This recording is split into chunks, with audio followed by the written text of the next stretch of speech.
On est arrivé maintenant à la troisième partie de ce chapitre. C'est la partie la plus importante qui concerne la mésomérie et la résonance. L'effet mésomère implique la délocalisation des électrons le long des liaisons pi dans les molécules conjuguées. Donc, c'est un déplacement des électrons pi. Cet effet n'implique pas le déplacement des électrons des liaisons sigma, mais seulement celui des liaisons pi et des doublés libres, car les électrons pi sont plus mobiles que les électrons sigma. Je m'explique. Alors, première chose à savoir, que contrairement à l'effet inductif qui concerne les électrons sigma, l'effet mésomère concerne uniquement les liaisons pi et aussi les doublés libres. Où est-ce qu'on a des doublés libres? Par exemple, sur l'atome d'oxygène, vous avez deux doublés libres non liants. Sur l'atome d'azote, vous avez un doublé libre non liant. D'accord? Donc, ce sont des électrons mobiles. Ce sont des électrons qui peuvent subir une délocalisation. Et voilà pourquoi nous pouvons avoir ce qu'on appelle des formes de mésomère, des formes de résonance. Alors, les molécules représentées par plusieurs formes de résonance sont généralement plus stables et donc ils sont moins réactives que les molécules non conjuguées. Donc, plus vous avez des formes de résonance, ça veut dire que notre molécule peut avoir plusieurs formes, peut avoir plusieurs écritures. Elle a une chance d'exister sous plusieurs formes. Et voilà pourquoi cette molécule ne va pas être réactive. Elle ne va pas vraiment faire beaucoup de réactions chimiques par rapport à une molécule qui est... Pour une molécule de départ qui est neutre, toutes les formes mésomères qu'on va obtenir à partir de cette molécule de départ doivent avoir une charge globale de neutre. Donc on peut avoir des charges plus et des charges moins qui sont créées suite à la délocalisation des électrons pi, mais finalement, comme bilan total de la charge de la molécule, elle doit être identique à la charge de la molécule de départ. On indique le passage d'une forme mésomère à une autre par une flèche à double sens. La conjugaison, c'est l'alternance entre double et simple liaison dans les molécules insaturées. Les principaux systèmes conjugués sont, on peut avoir une forme de conjugaison entre deux doublés d'électrons pi, comme le montre l'exemple ici. Double, simple, double. C'est un composé qui présente une conjugaison. Donc cette molécule-là peut avoir un système mésomère. On peut lui écrire une forme de mésomère ou bien une forme de résonance qui correspond au déplacement des électrons pi qui sont mobiles. Alors, par où commencer? Par là où vous voulez. Donc, double, simple, double. On fait sauter les électrons pi de la liaison C1, C2 vers la liaison C2, C3 et aussi les électrons pi de la liaison C3, C4 vers le carbone numéro 4. Comme bilan final, qu'est-ce qui s'est passé? Le carbone numéro 1 a perdu des électrons. Voilà pourquoi on lui a donné une charge plus. Et le carbone 4 qui a gagné des électrons, on lui a donné la charge moins. Donc vous regardez maintenant comme bilan. Le produit départ avait une charge 0 et la molécule qu'on a obtenue après délocalisation présente aussi une charge totale de 0. Regardez donc ici le butadiène. Il n'y a aucune raison de faire le déplacement de ces électrons pi de droite à gauche ou bien de gauche à droite. On tourne sur la même chose. Maintenant, lorsqu'on fait ce déplacement des électrons, l'atome qui a cédé les électrons prendra la charge plus, celui qui a gagné les électrons prendra la charge moins. Donc, lorsqu'on fait le déplacement des électrons, donc une fois que vous faites ce déplacement-là, le CH2 numéro 1 prendra une charge plus. La double liaison est maintenant entre le carbone 2 et 3. Et le CH2 numéro 4 prendra la charge moins. Donc, c'est la première forme de conjugaison. La deuxième forme, elle peut avoir lieu entre doublés d'électrons pi et doublés libres N. Donc, les doublés électroniques qu'on peut retrouver sur l'atome d'oxygène, sur l'atome d'azote, comme je vous ai dit tout à l'heure dans le transparent précédent. Alors, pour y voir si on a une conjugaison. Nous allons essayer de faire la lecture de la molécule en question. Donc, vous avez double liaison, simple, et puis un hétéroatome présentant un doublé libre. Alors, c'est une forme de conjugaison. Comment y commencer le déplacement des électrons? Elle se produit alors le déplacement à partir des doublés libres. Voilà pourquoi on fait le déplacement dans ce sens. Donc, Y, avoir donné des électrons, alors il devient plus. Et la double liaison ici bouge vers le carbone et on aura donc une charge moins. La somme totale des charges, regardez, moins avec plus est 0. Donc, on peut dire que cette molécule présente deux formes mésomères. Regardez comment on montre le passage d'une forme à une autre par une flèche à double sens.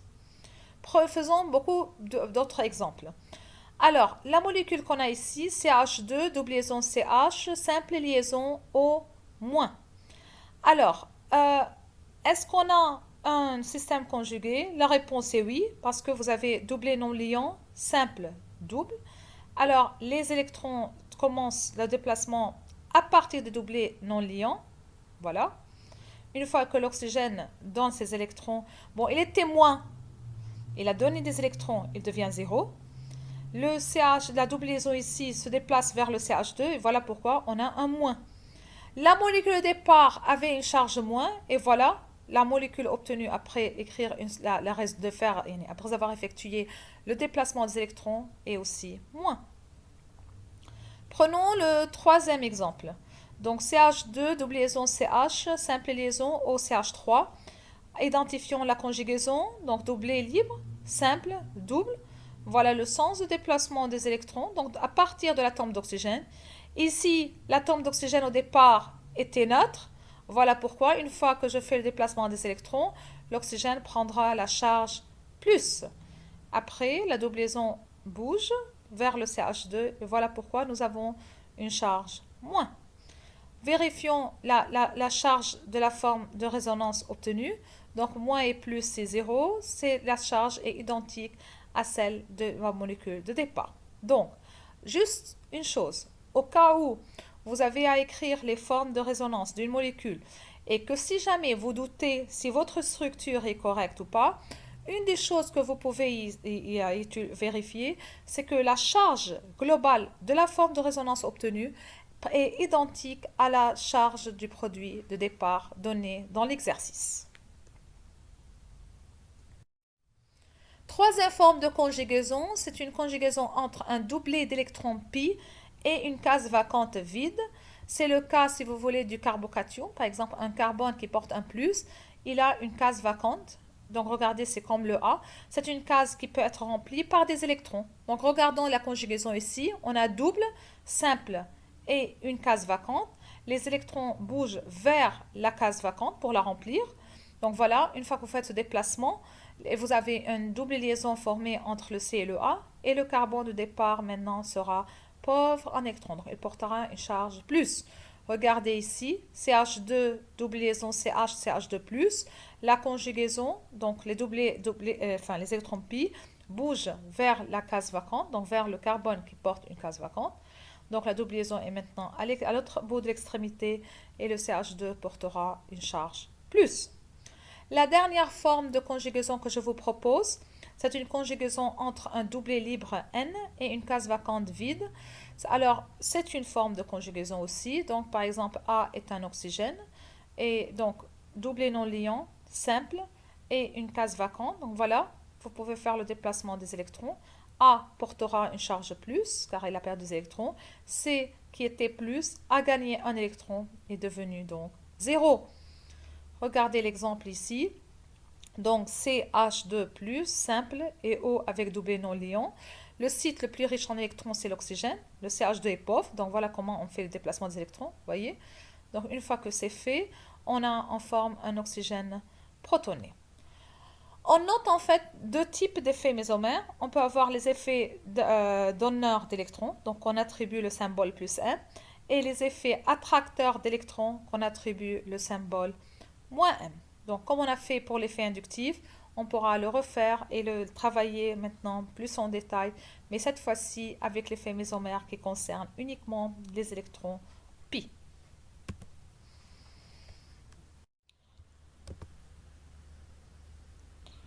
Voilà, maintenant je vais commencer avec les groupes à effet mésomère attracteur -1. Ces groupes sont caractérisés par la présence d'une liaison multiple entre un carbone et un atome X qui est plus électronégatif. Cet atome X peut être un atome d'oxygène, l'azote, du soufre. Et donc, le transfert électronique va faire apparaître sur l'atome le moins électronégatif une case quantique vide. Donc, on met une charge plus. Et sur l'atome le plus électronégatif, un doublet non liant. Donc, on a mis le moins. Regardez la molécule ici. Donc, c'est une molécule qui présente un système conjugué de type double, simple, double. Les électrons doivent se déplacer dans le sens de l'atome attracteur par effet mésomère, qui est bien le groupe C double liaison O. Alors, en voici, faisant la délocalisation des électrons. Sur le CH2, nous créons une case vacante, donc on mettra la charge plus. Et sur l'atome d'oxygène, on mettra la charge moins, c'est lui qui a gagné des électrons. L'effet -M est d'autant plus marqué que l'atome lié est électronégatif. Donc, regardez ici, les deux groupes ici sont attracteurs d'électrons par effet mésomère, sauf que l'attraction de l'atome d'oxygène est plus importante parce que l'oxygène est plus électronégatif. L'effet -M est notablement augmenté si l'électronégativité de l'atome est renforcée par une charge positive. Donc, ce sont deux molécules qui sont attracteurs d'électrons dus à la présence de l'oxygène. Dans le cas où l'oxygène est chargé plus, l'effet attracteur devient plus important parce que c'est un oxygène qui est déficient en électrons. L'effet -M est atténué si le carbone qui porte un groupement donneur d'électrons. Donc, regardons ces trois exemples ici. Vous avez la première molécule avec un atome d'hydrogène qui est ni donneur ni accepteur. La deuxième molécule présente le groupe R qu'on sait qu'il est donneur par effet inductif. Et la troisième molécule présente le groupe OR qui est donneur par effet mésomère. Alors, il faut y savoir que la donation par effet mésomère est bien plus importante que la donation par effet inductif. Donc, finalement, si nous devons faire la classification de l'effet -M, donc là, la première molécule a un effet -M le plus important. La deuxième vient en second lieu tout simplement parce que la donation de R est faible. Donc, le groupe CO va attirer les électrons d'une manière moins importante que le premier. La présence d'un groupe donneur fort d'électrons qui est le OR rend l'effet attracteur -M du C double liaison O moins important. Prenons maintenant l'exemple du nitrobenzène et essayons d'écrire les différentes formes mésomères. Avant d'y commencer, je vous invite de revoir votre cours de chimie générale qui va vous permettre d'écrire correctement la structure de Lewis de NO2. Et en fait, dans la structure de Lewis, vous avez la possibilité d'écrire deux formes de Lewis différentes qu'on les nomme des formes mésomères. Regardez, donc vous pouvez avoir le système conjugué moins simple liaison, double liaison. Donc on peut faire le déplacement des doublés non liants donc vers l'atome d'azote causant la délocalisation des électrons pi ici. Donc ce sont les deux formes limites qu'on appelle, ce sont des formes limites du groupe nitro. Maintenant, il y a quelque chose qui est très important à noter, que le groupe nitro est un groupe attracteur par effet mésomère car l'azote, comme vous le voyez, est déficient en électrons. Il porte une charge plus. Maintenant, qu'est-ce qui se passe lorsque le groupe NO2 est lié à un benzène? Comme vous le voyez, c'est un cycle à 6 atomes de carbone avec 3 doubles liaisons conjuguées. Donc, est-ce que vous avez un système conjugué entre le benzène et le groupe NO2? Eh bien oui, regardez, je vais commencer à lire par là. Donc, double liaison, simple liaison, double liaison. Et en fait, les électrons vont se déplacer dans le sens où vous avez le groupe attracteur d'électrons. Donc voilà pourquoi je vais commencer à écrire la forme mésomère en faisant déplacer les électrons pi liants en dehors du cycle et puis délocalisation des électrons pi vers l'atome d'oxygène. Nous créons Alors, un carbone avec une case vacante, donc un carbone avec la charge plus, la double liaison est à l'extérieur, et puis après, vous avez l'oxygène qui porte la charge moins. Avant d'y continuer à écrire les autres formes de mésomères limites, j'aimerais attirer votre attention que la charge totale de cette molécule est toujours zéro, comme la molécule au point de départ. Donc regardez, vous avez deux moins de plus, et la molécule au départ présente un moins et un plus. Donc la molécule est toujours neutre. Ensuite, nous identifions la suite de la conjugaison. Donc on doit continuer. Double, simple, plus. C'est une conjugaison auquel on peut écrire une forme mésomère. Donc on fait déplacer les électrons dans ce sens. Le plus bouge sur le carbone au milieu. De nouveau, double, simple, carbone avec un plus. Donc les électrons y bougent jusque-là. Et donc on est arrivé à cette forme-là. Et maintenant, ce qu'il faut y faire, c'est faire retourner les électrons pi à l'intérieur du cycle. Et cela est possible lorsque les doublés non liants de l'atome d'oxygène reprend sa place, causant la délocalisation des électrons pi. D'accord? Alors, si on vous demande la question écrire toutes les formes mésomères de nitrobenzène, vous deviez dire que cette molécule présente 4 formes mésomères. Vous pouvez voir qu'on passe d'une forme à une autre en utilisant donc la flèche à double sens. Toutes les formes mésomères limites ont une charge globale totale égale à 0.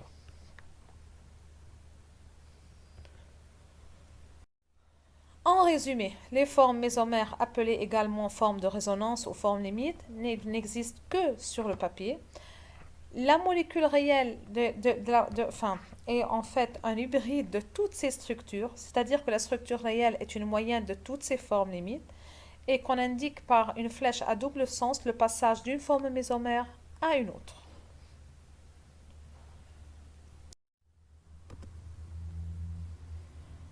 Maintenant, je vais vous parler des groupes à effet mésomère donneur plus 1. Ces groupes contiennent en général un ou plusieurs doublés non liants. Et ce groupement doit être lié à un carbone contenant une liaison multiple. Regardons un petit peu quelques exemples ici sur ce diapo. Donc, les halogènes F, Cl, Br, iode sont tous des éléments qui présentent des doublés non liants, donc ils sont donneurs par effet mésomère. Regardez ici l'azote, l'oxygène, l'alcoolate, donc le O-, sont aussi donneurs parce qu'ils présentent des doublés non liants. Et ce groupe-là est souvent lié à un carbone contenant une liaison multiple. Regardez la molécule ici, CH2, double liaison CH, simple liaison F. Eh bien, voilà, le fluor avec son doublé non liant est lié à un carbone qui fait une double liaison. D'accord? Maintenant, dans une même colonne, l'effet plus M diminue avec la taille de l'atome, car le doublé non liant d'un atome électronégatif est plus difficilement délocalisable. Donc, lorsqu'on est dans une colonne, on parle de la taille de l'atome.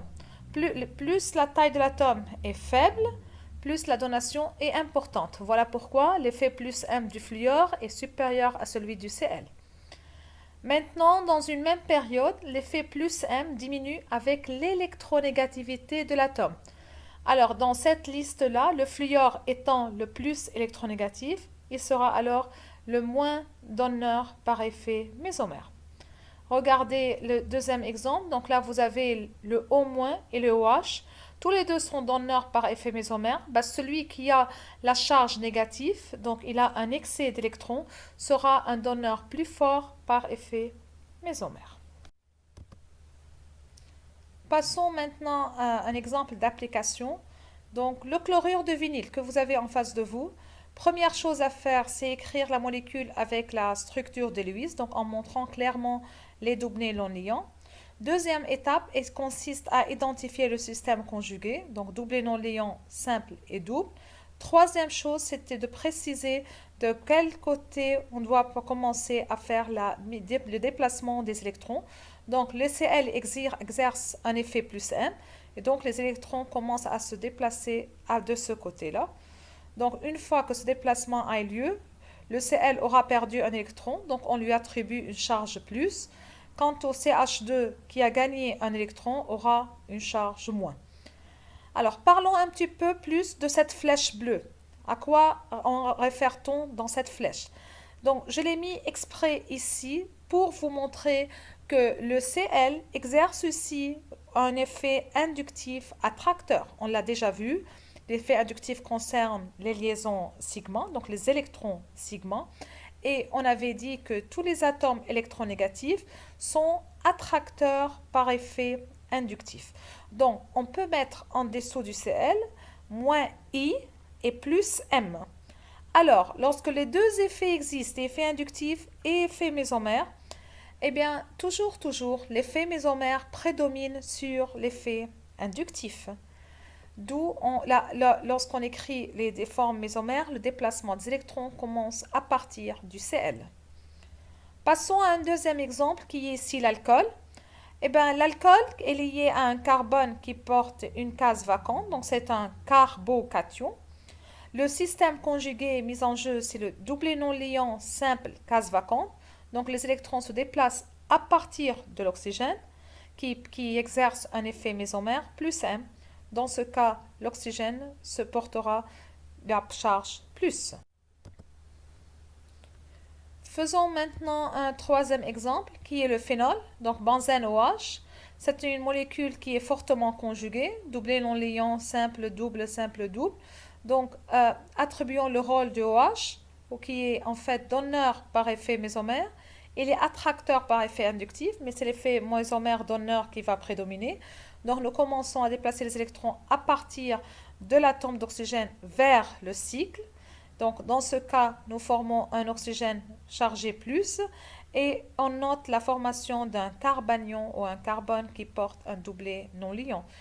De nouveau, on identifie le nouveau système conjugué qui est le doublet non liant simple double. Donc, un système conjugué qu'on doit lui écrire sa forme mésomère correspondante en faisant déplacer les électrons, comme si. On forme alors la troisième forme mésomère limite. De nouveau, doublet non liant simple double. En continuant le déplacement des électrons un par un, on reprend la structure initiale qui est le phénol. Donc, qu'est-ce qu'on pourra dire ici? C'est que le phénol présente 4 formes mésomères. Donc, on passe d'une forme à une autre en utilisant la flèche à double sens, comme d'habitude. Alors, dans le cas d'une coexistence de deux effets inductifs et mésomères, et ils sont de signes opposés comme j'ai expliqué tout à l'heure, c'est toujours l'effet mésomère qui emporte sur l'effet inductif. Encore et encore, regardez les pentadiènes. Normalement, le système conjugué qu'il y en a ici, c'est le double, simple, double. Maintenant, la question qui se pose, de quel côté il faut commencer à déplacer les électrons. Ici, on est obligé de le faire de gauche à droite, tout simplement parce que le méthyle exerce un effet donneur plus I. Si le méthyle n'existait pas, dans ce cas, le déplacement des électrons peut se faire dans les deux sens. Mais là, la présence du méthyle qui est plus I va nous forcer à commencer à déplacer les électrons donc de gauche à droite. Et une fois que cela est fait, le CH sera chargé plus et le CH2 terminal prendra la charge moins. Encore et encore, prenons l'exemple du cation benzyle. Donc c'est du benzène avec du CH2+. Le système conjugué est de double simple plus. Bien entendu, les électrons se déplacent toujours vers le site déficient en électrons. Voilà pourquoi les électrons, cette fois-ci, vont sortir du cycle vers le CH2. Et dans ce cas, nous créons une charge plus à l'intérieur du cycle. Et ainsi de suite, nous continuons le déplacement des électrons jusqu'à arriver à la structure de départ.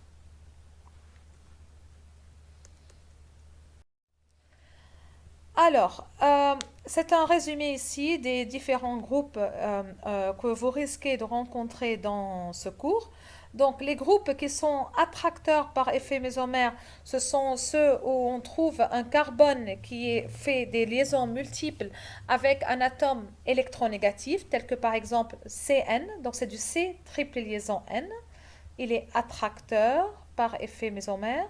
Regardez le NO2 en revisant la structure de Lewis, c'est du N double liaison O au moins, donc c'est N qui est doublement lié à un O. SO3H, pareil, Donc, le S fait des doubles liaisons avec les atomes d'oxygène, le CO et toutes les formes de CO qui existent. Donc, vous avez l'acétone ici, vous avez l'aldéhyde, c'est HO, l'acide carboxylique, c'est OOH, l'ester, l'amide et bien d'autres formes que je n'ai pas citées ici dans ce tableau. Alors que les groupes qui sont à effet donneur, donc effet mésomère donneur, plus M, ce sont tous les groupes qui présentent des doublés non liants, tels que OH, OR, OCOR. Donc ce sont les groupes ayant l'atome d'oxygène comme donneur. Vous avez les groupes qui présentent l'atome d'azote comme donneur, tels que le NH2, NHR, NHCOR. Donc sur tous ces atomes, il vous faut que vous ajoutez les doublés non liants. Pareil pour les halogènes, FCl, Br, iode, il faut y ajouter les 3 doublés non liants.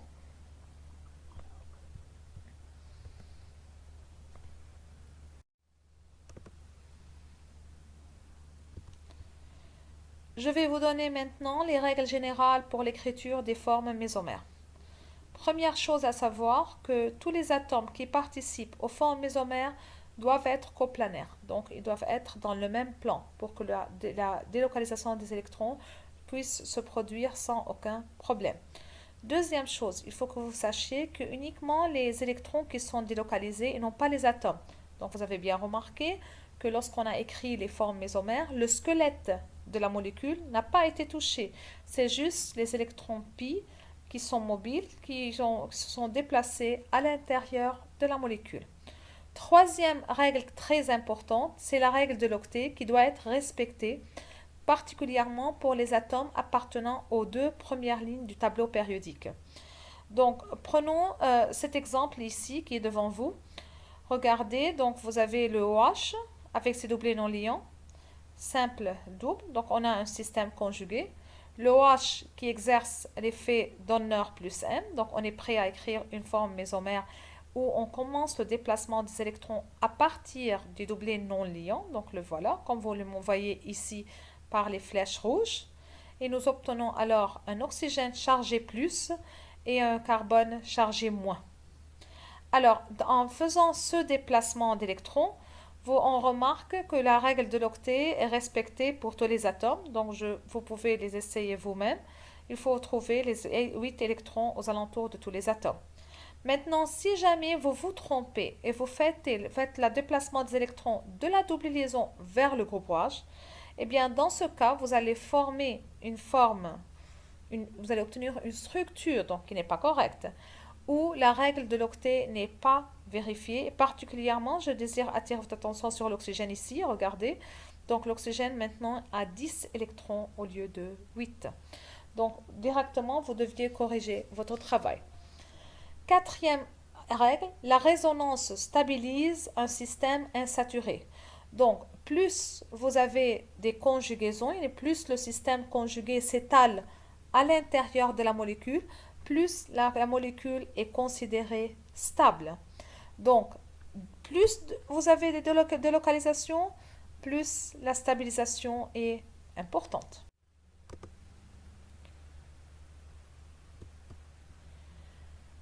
Parlons maintenant de la stabilisation par résonance. Il faut que vous sachiez que la résonance stabilise un système insaturé parce que l'énergie globale du système est plus faible que celle qu'on attendait d'une structure sans conjugaison. Dans cet exemple, nous sommes en train d'étudier la réaction d'hydrogénation catalytique d'un alcène normal et d'un diène conjugué. On a remarqué que l'énergie nécessaire pour réaliser l'hydrogénation du diène conjugué est 2 fois supérieure que l'énergie nécessaire pour hydrogéner l'alcène. Ça sous-entend que l'aldiène conjugué est beaucoup moins réactif que l'alcène. Alors, pourquoi c'est le cas? Tout simplement parce que le diène présente un système conjugué, donc cette conjugaison procure une stabilité importante à la molécule et cette molécule devient alors moins réactive.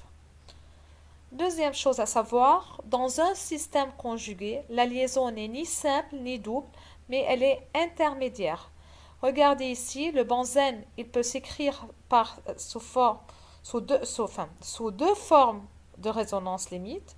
Regardez par exemple le carbone 1,2, il est une fois il effectue une double liaison. Une deuxième fois, il effectue une simple liaison. Ça veut dire que cette liaison est des fois simple, des fois double. Donc en réalité, la liaison entre carbone et carbone est intermédiaire entre simple et double. Voilà pourquoi souvent on représente le benzène par un rond à l'intérieur qui montre la délocalisation des électrons à tout moment. Alors, la réaction du benzène avec le Br2, on pensait que le benzène pourra faire une réaction d'addition.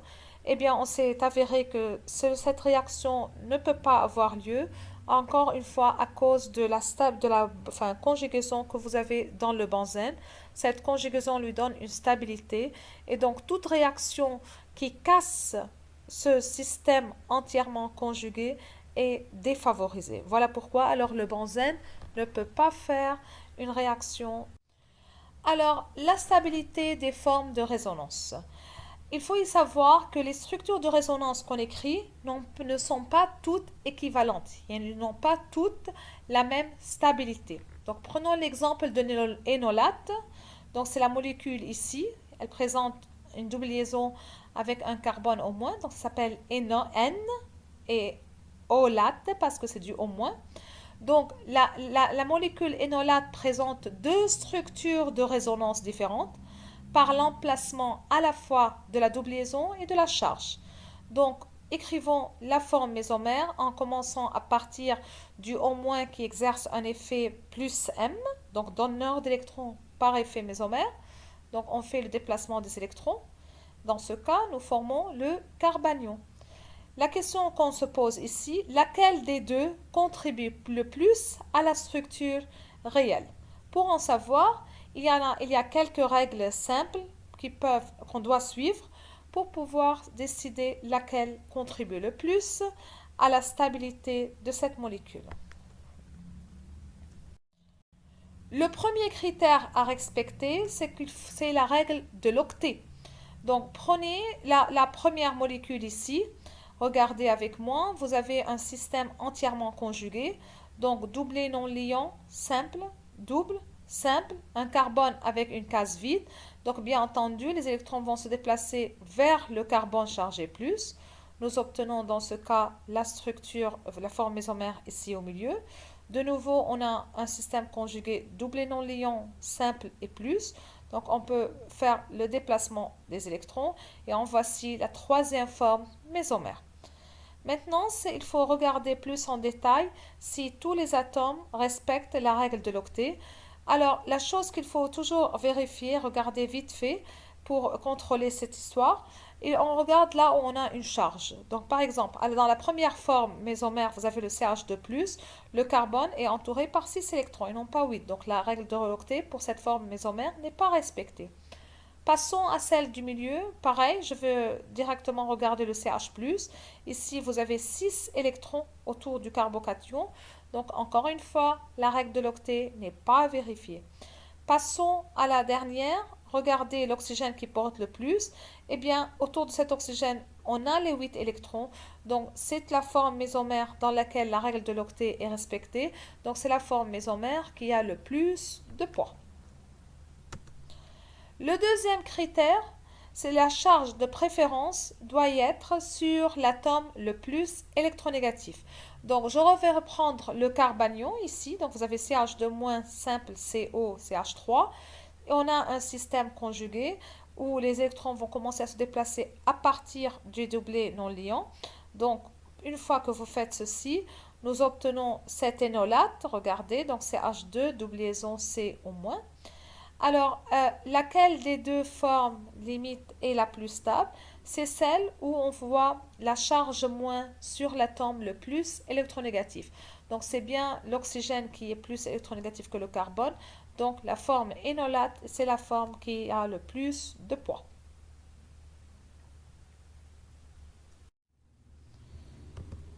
Passons maintenant au troisième critère. Donc, c'est la séparation de charge minimale qu'il faut respecter. Donc, dans la première molécule HCOOH, donc c'est une molécule qui est neutre. Et c'est une molécule qui présente un système conjugué, donc doublé non liant simple double. Nous pouvons alors l'effet OH exerce l'effet plus M. Donc, commencez à déplacer les électrons à partir du OH, comme les montre la flèche noire. On obtient la forme 2. C'est une forme, comme vous voyez, l'oxygène porte une charge plus ici. Puis là, l'oxygène avec sa charge moins. La charge totale est toujours 0. Mais c'est une forme qui est ionique. Donc, la première forme, elle est sans charge. La deuxième est ionique. Alors, il faut y savoir que la forme qui est sans charge est toujours plus stable que la forme ionique. Donc, la structure qui contribue le plus à la stabilité de cette molécule, c'est la forme 1. Critère 4, il faut éviter les charges de même signe sur deux atomes voisins. Considérons la molécule en bleu ici. Donc, vous avez CH2, double liaison CH, CH+, et puis NO2, l'azote avec sa charge plus. Rappelez-vous, on avait déjà discuté la structure de Lewis de NO2. Alors, dans cette structure, nous avons deux atomes liés entre eux et les deux portent une charge plus. Donc, bien, c'est très logique que cette structure n'est pas stable car les charges identiques sont très proches. Maintenant, voyons si cette molécule présente une forme mésomère. Eh bien oui, le système conjugué existe. Vous avez double, simple, un carbone avec une case vacante. Donc, nous pouvons déplacer les électrons pi à partir de la double liaison vers le carbocation. Nous obtenons dans ce cas cette forme mésomère. Regardez, les charges plus maintenant sont espacées, sont bien éloignées les unes des autres. Et donc, on peut dire dans ce cas, cette forme-là, c'est la forme qui a le plus de poids.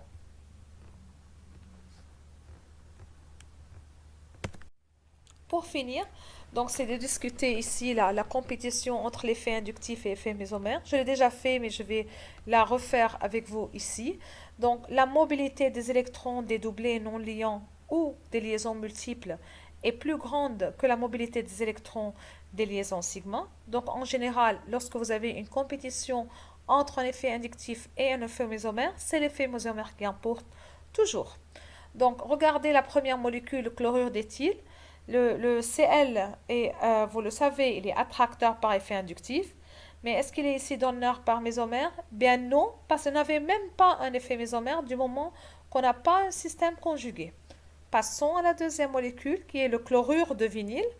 Eh bien, dans cette molécule, le Cl est bien moins I, mais aussi il est plus M, donc il faut mettre clairement les doublés non liants. Regardez en bas, là. Je vous ai mis les doublés non liants sur le chlore. Et donc, dans ce cas, le chlore exerce un effet plus 1. Et les électrons, comme vous voyez, se déplacent donc à partir du doublé non liant vers la double liaison. Donc, ça montre que ici, que le Cl, il est attracteur par effet inductif et il est donneur par effet mésomère. Et c'est l'effet mésomère qui emporte sur l'effet inductif.